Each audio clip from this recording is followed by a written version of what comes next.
Bonjour à tous et à toutes, j'espère que vous allez bien.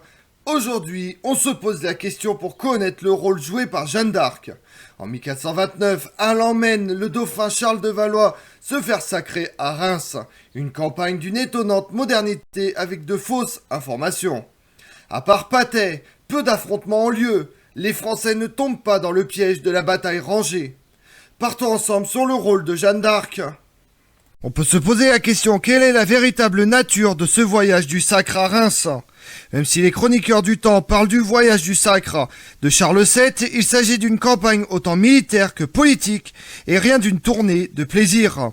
Se rendre à Reims, puis à Paris, depuis Bourges, où Charles VII demeurait volontiers, présente de vrais dangers, en particulier à cause de garnisons bourguignonnes ou anglaises, que l'armée française ne peut pas ne pas rencontrer sur sa route. La question de savoir si ce voyage à Reims est prévu depuis longtemps reste en suspens. La libération d'Orléans est bien l'objectif premier de Jeanne d'Arc, mais le voyage vers Reims fait-il aussi partie dès le départ de son programme, ou bien s'impose-t-il en raison des événements? On ne peut le dire avec certitude. On sait en revanche que les buts stratégiques ont fait l'objet d'authentiques débats. Faut-il aller à Reims, ou bien doit-on d'abord récupérer Paris, voire s'en prendre directement à la Normandie anglaise? Des bruits ont circulé qui peuvent représenter des manœuvres en vue de leurrer l'ennemi et de le dissuader de renforcer la garnison de Reims. Mais ils peuvent aussi bien refléter l'indécision politique. Les deux lectures sont envisageables. Pourtant, un événement majeur est intervenu qui a grandement changé la donne et pourtant il était imprévu. La bataille de Patay du 18 juin 1429 débouche sur une grande victoire française.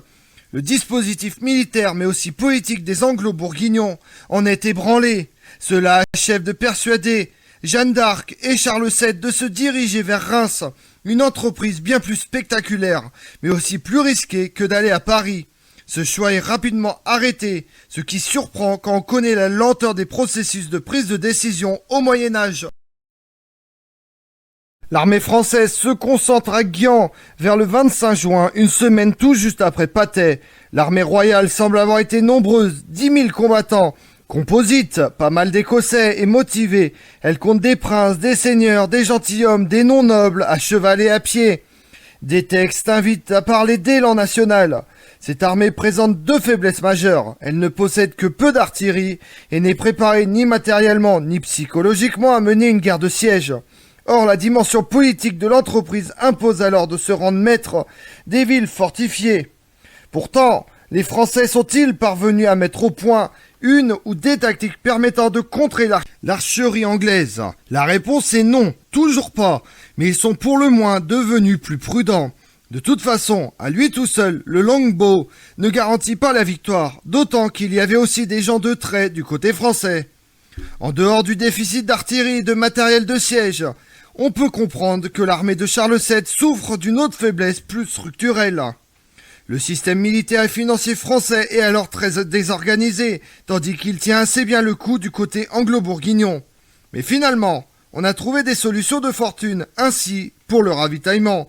L'entretien quotidien de cette armée demeure néanmoins une énigme. Il y a eu des pillages, mais quand même, cela ne les empêche pas de se mettre en route. Pour obtenir le ralliement des villes, les Français vont déployer des trésors d'ingéniosité politique. Le combat n'étant pas la première option, on choisit donc de frapper très fort dès le départ pour provoquer un choc politique. Le premier obstacle est Auxerre, la ville se soumet et l'on ne sait pas vraiment pourquoi.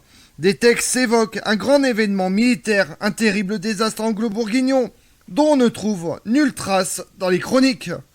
On est donc amené à penser que cette rumeur a été inventée, répandue et orchestrée par l'entourage de Charles VII à des fins de propagande politique.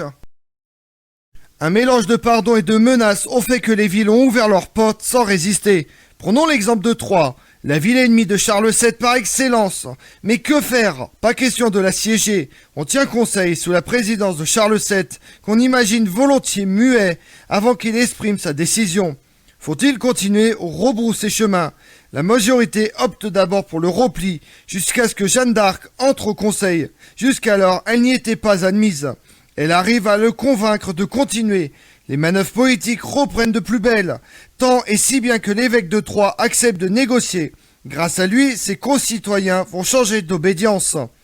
Le roi s'engage à pardonner, un acte politique. Jeanne d'Arc, de son côté, formule des menaces et tente un énorme coup de bluff.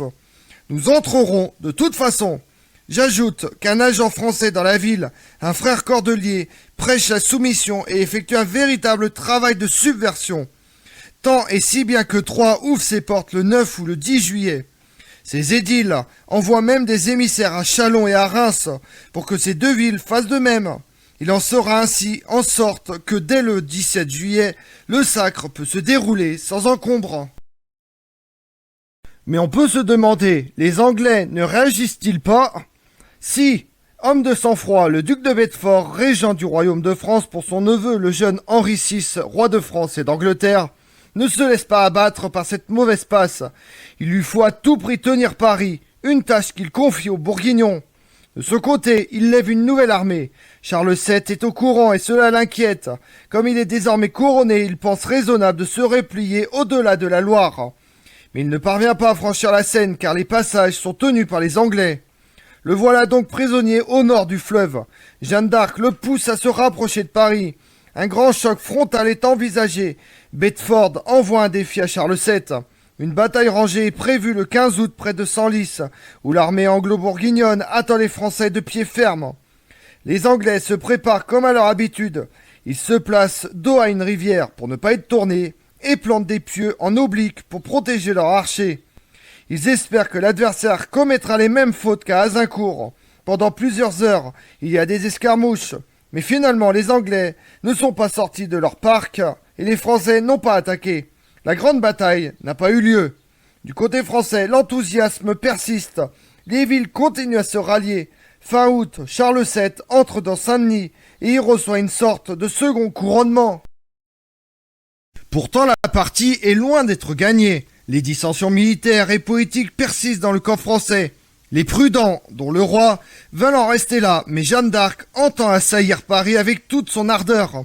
Elle le fait le 8 septembre avec des moyens assez limités, car le gros de l'armée reste à Saint-Denis avec le roi.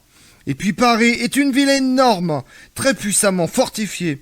Jeanne d'Arc tente sa chance, espérant qu'il se passera quelque chose.